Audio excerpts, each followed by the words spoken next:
पंचगंगेने अखेर इशारा पातळी ओलांडली। गावकऱ्यांना सुरक्षित स्थळी जाण्याचं आवाहन, तर अनेक रस्ते बंद। कोल्हापूर जिल्ह्यात आठवड्याभरापासून सुरू असलेल्या मुसळधार पावसामुळे पंचगंगा नदी 3 दिवसापूर्वीच पात्राबाहेर पडली होती, तर सकाळी 11च्या सुमारास आपली इशारा पातळी गाठली।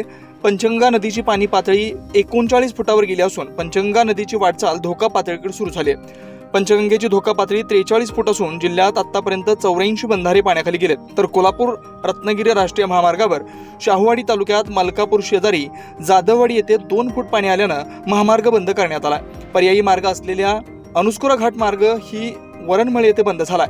यामुळे कोल्हापुरातून रत्नागिरीला जाण्याचे दोन्ही मार्ग बंद झालेत। तसेच 7 राज्य मार्ग आणि 15 जिल्हा प्रमुख मार्ग असे एकूण 22 मार्गावर पाणी आल्यानं वाहतूक बंद करण्यात आली। काही मार्गांची वाहतूक पर्यायी मार्गाने वळवण्यात आली आहे, तर शिवाजी विद्यापीठाच्या आज होणाऱ्या सर्व परीक्षा रद्द करण्यात आल्या। नवीन तारीख लवकरच जाहीर करण्यात येईल असं विद्यापीठामार्फत सांगण्यात आलंय। आठवड्याभरापासून सुरू असलेल्या मुसळधार पावसामुळे जिल्ह्यातील सर्व नद्यांच्या पाणी पातळीत वाढ होऊ लागली आहे। आज सकाळी 11च्या सुमारास पंचगंगा नदीने आपली इशारा पातळी गाठली असून पंचगंगेने आपली वाटचाल आता धोका पातळीच्या दिशेने सुरू केली। यामुळे कोल्हापूरकरांची धाकधूक वाढली, यंत्रणा देखील सतर्क झाली। कुठेही जिल्ह्यात आपत्कालीन परिस्थिती निर्माण झाल्यास 1077 या टोल फ्री क्रमांकावर संपर्क साधावा असं आवाहन करण्यात आले। तसेच दरवर्षी महापुराचा सर्वात जास्त फटका बसणाऱ्या आंबेवाडी, प्रयाग, चिखली, आरे या गावातील नागरिकांना सुरक्षित स्थळी जाण्याचं आवाहन करण्यात आले। तर जिल्हा प्रशासनाकडून नागरिकांसाठी आणि जनावरांसाठी निवारा केंद्र देखील उभं करण्यात आले।